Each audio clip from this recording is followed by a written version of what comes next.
afternoon, everybody, and welcome to Wolfeboro. It's Brewster Academy, the Bobcats, welcoming St. Paul's School, the Pelicans, to town for a 4:30 p.m. Wednesday afternoon matchup. So glad to have you along, folks. My name is Ryan Murphy. It's been another hard season for the hosts. Their overall record is 3-19-1, and they have no chance, so it's mathematically, a winning season. Their last winning season of the program was 2009-2010, when they went 17-9-1. They've yet to beat a New Hampshire team this year, Brewster has, and that's their opponents today from Concord, are obviously a New Hampshire squad. They've also lost 9 straight, dating back to the beginning of the season, against Lakes Region opponents. This is only the second time St. Paul's has played in this building. Last year, they got out by the skin of their teeth. Joe Schubert, who is on the ice here to start the hockey game. He had the game-winning goal with seconds remaining down the other end in the opening game of the season, a Friday night game. As we're underway here, a late season Wednesday game. Only, I count 5 games, including this one, left in the regular season for St. Paul. Here's Russell leaning into a drive, and it just missed wide of the goal. St. Paul's fishing for that puck. It's worked up by Brewster. Reed Curry a chance to clear, and he will. We'll get to the starting goaltenders here in a minute, but we're so glad to have you along from Wolfeboro. First shift of the game, and moving in is Bryson Russell. He drops it off for Howdy. A shot. Trickled to the back door after, I think, Howdy is stick checked over there. It's behind the Brewster net right now. Howdy gives his man a bump. That was Daubert. Schubert taken down, and he takes down Stanger with him. The puck works up to the half wall now. Halliday pasted over there. Down goes Owen Sweet. It's still loose behind the Brewster goal. Shoving his man again was Daubert. He wrestled him to the ice, and the Bobcats will get a clear. They get their first change of the game. St. Paul's will do the same as icing is waved off, and it works back our way. As you can see, we're perched just up to the right of Charlie Murphy's cage. A turnover right in front of Murphy, having to make a good stop right there as Brady Hoff came around the goal. Got the first shot of the game for the Bobcats. Might be the first shot of the game on either side. St. Paul's had trouble breaking the puck out, and again comes Hoff. Again he shoots, and another save is made. 2 good opportunities to start here by Brewster.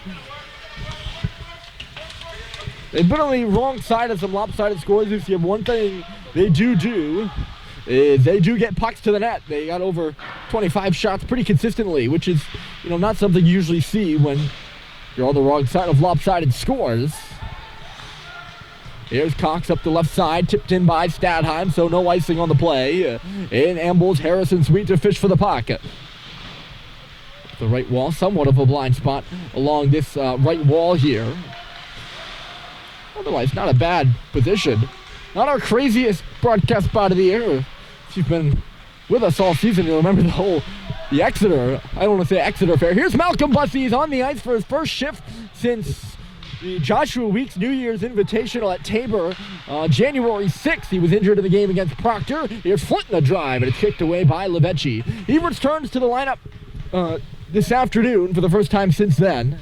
He's expected to return on Friday against New Hampton, but of course that game was postponed to be next Monday. Starting goaltenders, by the way, for tonight. That's the one important roster note for St. Paul's. Mike Stoddard's still out. He's now the only guy out of the lineup. Shot by Malone here, turned aside. The starting goaltenders, Charlie Murphy is between the pipes for St. Paul. Sam Levecchi in the nets for Brewster. There's a shot, and I think it went off the post. Frechette let it go from the line. And I heard a ping, and it goes up and out of play.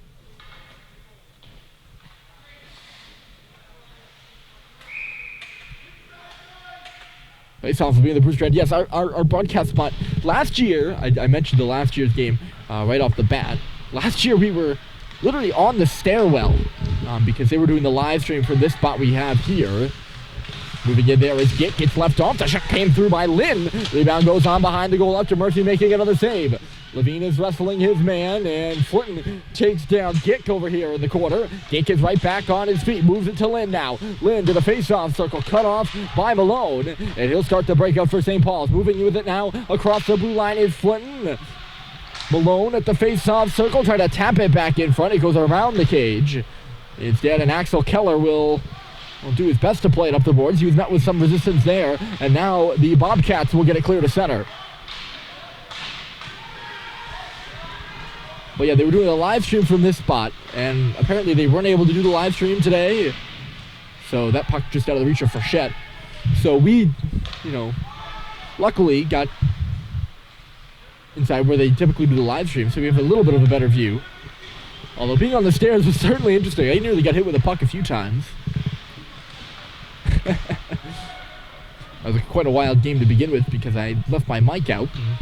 The first game of the year, too. A lot of bodies hitting the ice here as Brewster works the other way. Chance for an on-man rush. In comes Starbird. He shoots. Save is made, and the rebound is cleared out of there by Seibold, who got back to his feet. Another long drive from the line. That was Naylor letting it go. Still looking for his first point, or first goal, I should say. Not point. He's got 3 assists on the year. He's still looking for his first goal of the year. Let it go with some traffic in front, and Murphy just cherry-picked that one out of the air. Clock also, by the way, behind us, so it might be, clock updates might be few and far between. It's kind of tough to read. Again, better than last year. I can tell you it's 13:40 remaining. Bounces up, and here's Grant Sikic moving to the middle. Sikic on his backhand, just missed the intended target. That was Stephen Kelly in the slots. Sweet will get it up to the line, held there for a moment, still bouncing near the blue. Going back to re-corral there was Kelly, and he'll force it deep into St. Paul's end. It's Sullivan. Brewster on a line change right now, so Sullivan some room to move. He finds Schubert at the logo at center, and here they come. It's dropped off here for Halliday. Put it in behind the cage. Sweet tried to send it out in front. Instead, it's Schubert now. To the side of the goal there, knocked away. I think that was Hoff. Not sure. It might be hard for me to ID some of the players in that Brewster end, too. They're pretty far away from me. Puck over on the right wall. It'll just be sent the length of the ice here. Spinning with it is Gick, and icing will be called.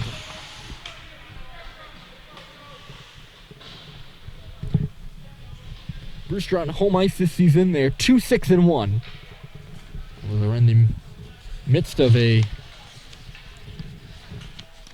losing streak. I think it's their last 4, maybe. Their last 4 on home ice. Their last 6 they have lost overall.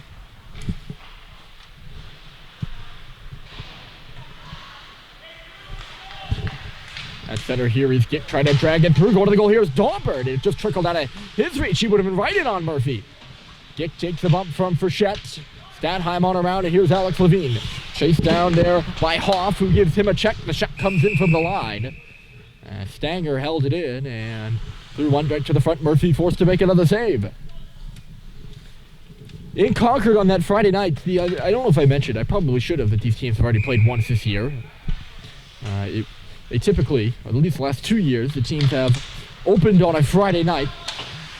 It's been the opener of the St. Paul season, not so the Brewster season. They're usually in action about a week or so before that game. They usually get about a game or 2 in. There's Stanger at the line making the move around. Sweetie shoots. It goes off the stick of Levine and out of play.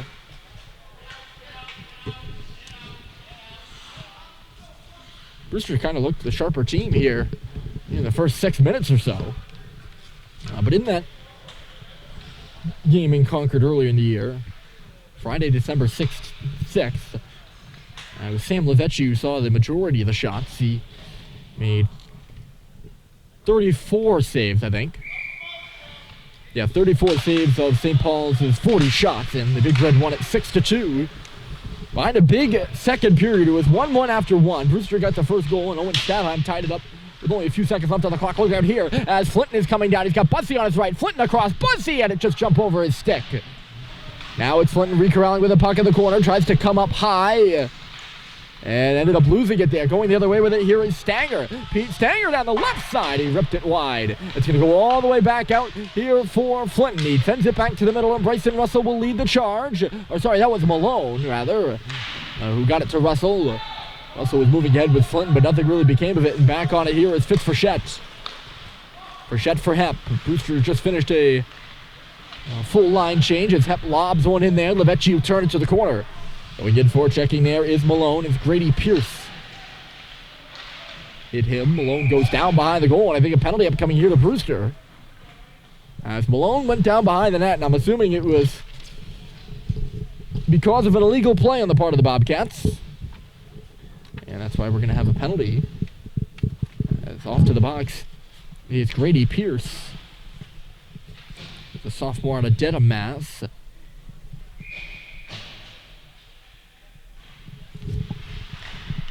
So we get the first look at the St. Paul's power play. I'll give you the numbers behind that in a moment as they work it around after winning the faceoff. It's Halliday at the near point. Nice little move there to the middle by Schubert. It's bouncing around up by the line. Coming up here is Stadheim. Down low, Halliday. He'll send it on around. That's Harrison Sweet. Or sorry, no. My goodness. Owen Sweet, I apologize. Guess it's the altitude. Here is Flinton at the line, giving it going with Halliday, who's at the top of the key. Flinton works down in the middle there. Schubert has it in the corner. Spinning and turning around the goal line. Schubert in front. It was tipped away from Sweet, who made his way to the middle of the ice. Flinton then did a good job of tying up Naylor, who couldn't clear it initially, but then he does. Or then makes the exit pass, I should say. And it's Reed Curry who just takes things the other way. Curry is taken down. Oh. Curry hits the ice. He was roughed up there by Halliday as the puck came free. I'm going to call Halliday for a cross-check, so that'll do it for the St. Paul's power play. I guess I won't have to. I won't get to give you the numbers on that. Because it's already been killed, and those numbers are already changed.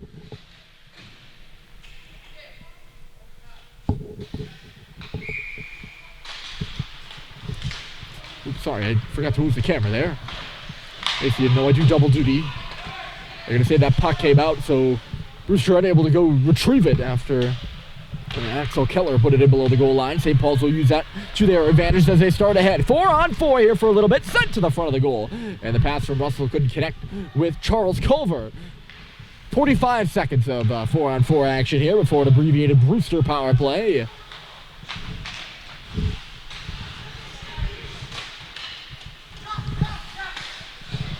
Second to the line. Long shot by Naylor. And Murphy, I think, a glance behind him there. He makes the save in between the blocker and the pad. I don't think I've ever finished talking about the earlier game. It was 6-2. St. Paul's had 3 goals in the second, and that's kind of what catapulted them to victory. It's 1-1 after 1. St. Paul's went 1 for 2 on the power play in that one, and took 4 penalties also. Of course, JT Halliday in the box. And St. Paul's 0 for 1 on the power play here. And as a result, still no score between Brewster and St. Paul's. Ambling through center ice here is Brady Hoff. He comes in, taking a look around as he hits the face-off circle. He takes a hard hit behind the play. Both him and Sullivan go down as Stadheim takes it on to the stick of Daubert. Stadheim across the red line now. Zips the pass over to the right side. That's Sweet. Backing it up. Stadheim, who's real hot right now. He's got 8 points in the last 5 games. And the majority of those, I believe, are goals. Here's Naylor dropping it off there for Reed Curry. Trying to force his way past Stadheim. Leaves it at the line. Moving it is Stanger. And he didn't get the shot he wanted. He was checked there by Stadheim. St. Paul's officially on the penalty kill with Halliday in the box for 18 more seconds. And that shot in the glove of Murphy, who's seen a lot of rubber here early.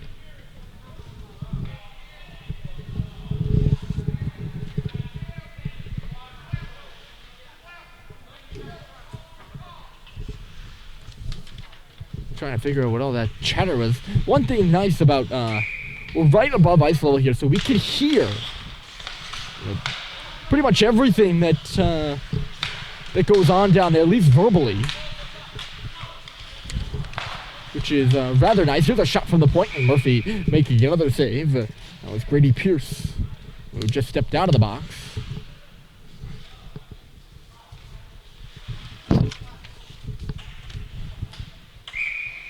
But yeah, we can hear everything that's being said. So I'll do my best to kind of give you some insight in that way. Pierce across. Here's a big drive, and they score. It's Pete Stanger unloading a bomb from the point. A power play goal for Brewster. The senior out of New Brunswick has put the Bobcats up 1-0. The defenseman, it's his 6th goal of the season.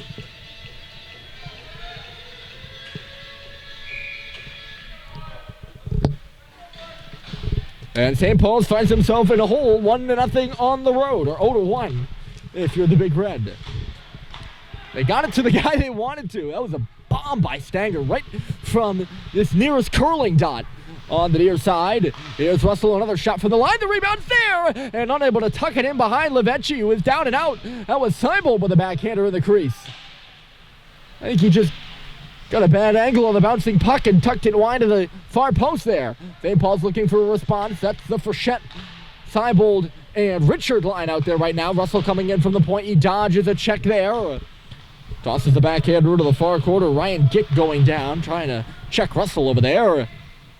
So like the first game of the year, Brewster is on the board first. Stepping in here is Russell. Skate to stick. It works over to the right side. That's Hepa's shot. And he missed the goal wide. It goes up and off the glass with so much force, it'll trickle out of the zone.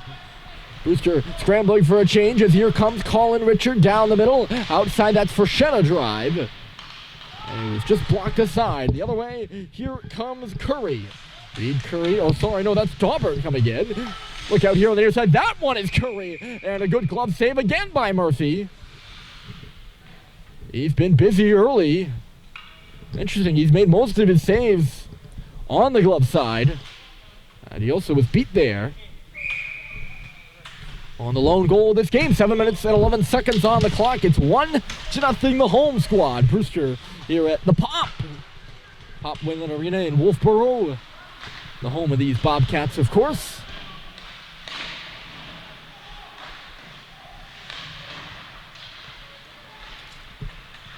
Here comes Naylor. Lob pass up ahead. If Liam Moore checked there and couldn't get in front of Cade Cox. Halliday the stretch pass off the stick of Schubert, who's hustling to track it down there, and he gets his stick in on the extremities of Axel Keller, and is going to take an offensive zone penalty. Oh, Brewster 1 for 1 on the power play. Is going to go right back, and Schubert not a fan of the call. It doesn't really matter whether he's a fan of it or not. He got caught for hooking on Keller.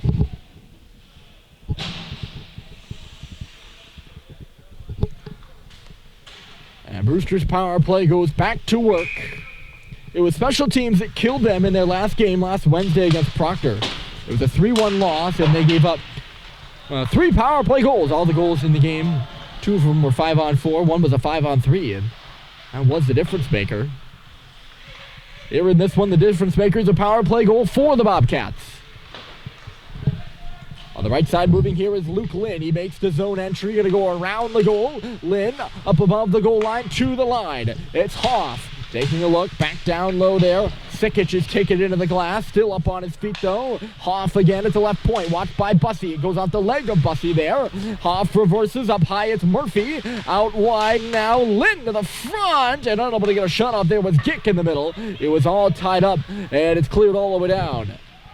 1:15 on the man advantage, or remaining on the man advantage. Both teams have made changes.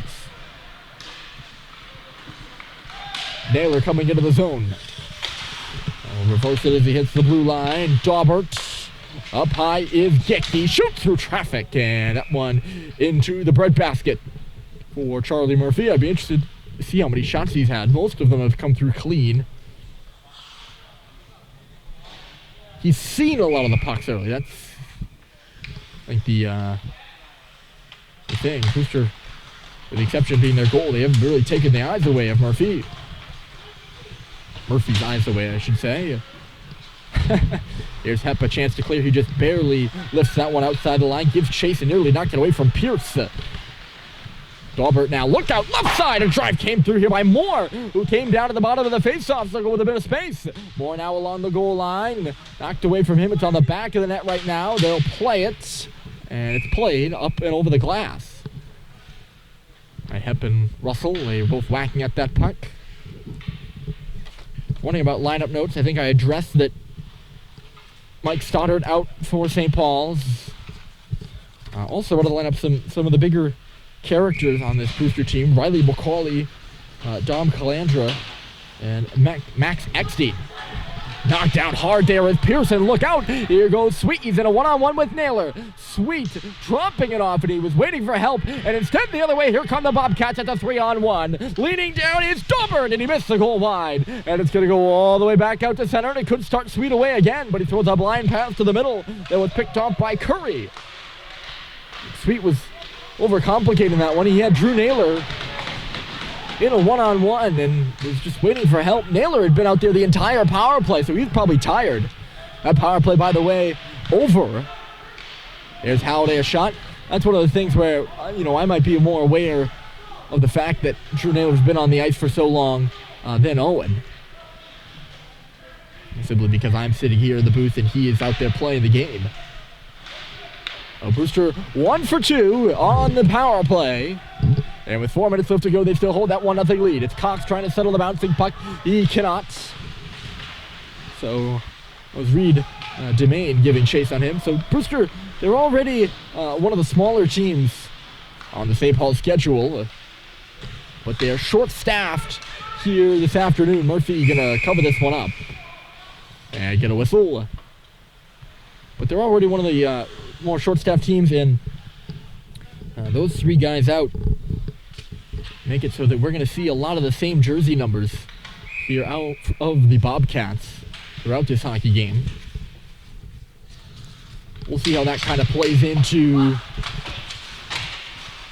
I guess not the game plan of St. Paul's, but at least the course of this game and the story of this game. The pass from Flinton missed its mark, but Malone far enough ahead that icing is waved off. Here's Flinton picking up that Clayton Malone pass, winning and turning back to the front of the goal. And Malone just tipped it wide, if he got a stick on it at all. Daubert to the line. Malone and Bussey getting back there to hold it. In low now, Clayton Malone. He's in the near corner. Trying to get free, driving the middle here. Took a hit, and it was bounced away from him. And Naylor will lug it out. Sorry, that wasn't Naylor, by the way. That was Pete Stanger. Murphy going to hold on to this one again, and get another face-off. I had said that entire time that it was Naylor out there on the power play. He's number 5. Pete Stanger's number 6, and that was the defenseman back for Brewster. I'm very sorry. Stanger was out there with the long shift on the power play, not Naylor. I'm sorry. They both, I think, have bubbles, maybe, and have some hair that comes out from underneath the helmet, and that might have been what got me. Hoff giving Hepp a real hard time, and St. Paul's kind of close to turning it over. Kick knocked Sanheim off his seat. It's loose in front, and they score! Luke Lynn makes it 2-0.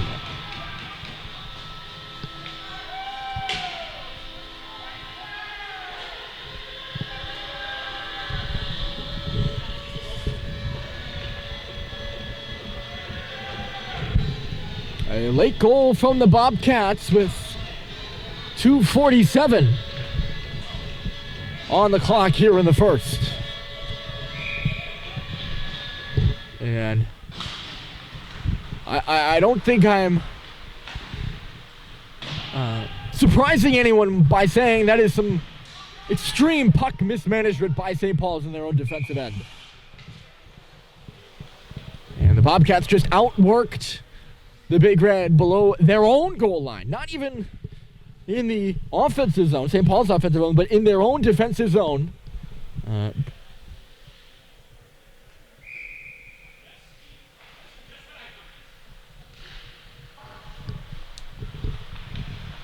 Brewster has outworked them down low, and they were rewarded as a result. They're up 2-0. Goals from Lynn and Stanger. One a power play marker, the other not so. Just some good hard work. And here they come again. It's Daubert on the right side. Daubert a shot and a rebound. Kicked the big one. Or was Murphy kicked the big one? Here's Schubert coming down the right side. The shot into the goal of Levecchi. It's still loose. Schubert got another hack after Halliday put one on goal. And Levecchi making 3 good saves right there. Back out to center. Here's Cox. Schubert does a bit of a round of the neutral zone and is going to come right in. Bounced into the body of Cox and out that Brewster bench. They are feeling it right now. You can tell they're making some noise over there, and they ought to be. They're up 2-0.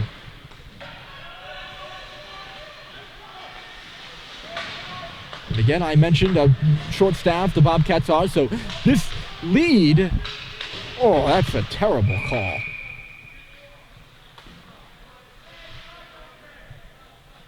Although Frechette haunched over with that glove off, so maybe I saw the wrong hack. I just saw, who is that in the box over there? That's Brady Hoff. I saw him take a hack at Frechette's stick, and that's when the arm went up, but maybe it was a hack before that.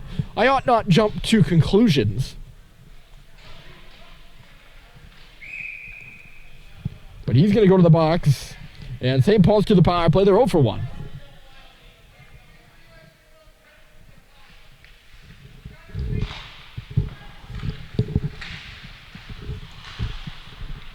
And they need a goal. I mean, they don't need one. It's only the first period, but obviously one would help. They're down 2-0 on the road here in Wolfeboro. I forget what I was saying before that penalty. Oh, about Brewster being short-staffed. So we'll see, how that kind of plays in, but that makes the lead all the more important. It's Bussey below the goal line. Up high, it's Hep, a big drive, and he missed it wide, and there's nobody over there to fetch that rebound, so slapping it the length of the ice is Curry. Murphy plays it inside, lookout, getting in there, looking for a second was Lynn. And Murphy had to kind of get back and get that pad down. There's 44 seconds remaining in the period, so I think 30 seconds or so. Power play time will carry over if St. Paul's does not score here in the remainder of the frame, which is what they did against the Bobcats in the first game of the season. And a discombobulated zone entry has put the Big Red offside. Anyway, they're down 1-0, and Stadheim scored with 33 seconds left on the clock. I don't think that was a power play goal. Big Red of this face-off in neutral territory.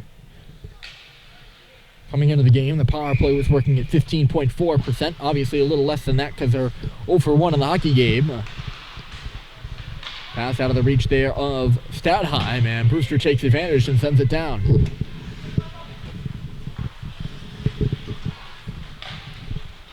Here's Halliday up the left side. Cooper Flinton will get things started in across the line. Avoiding the hacks and whacks in there of Brett Daubert, I apologize. But you holds to the 6.5 seconds remain here in the first. 2-0 Brewster. 32 seconds of power play time on the other side of the break. 32 or 31. I don't want to add and subtract the half seconds. Special face-off formation for this one, and Brewster won the draw, and it's knocked out by Stanger. This should do it on the frame. Stanger had one of the goals. The other one is Luke Linz, and it's the hometown Bobcats up 2-0 on visiting St. Paul's as we head to the middle frame of action.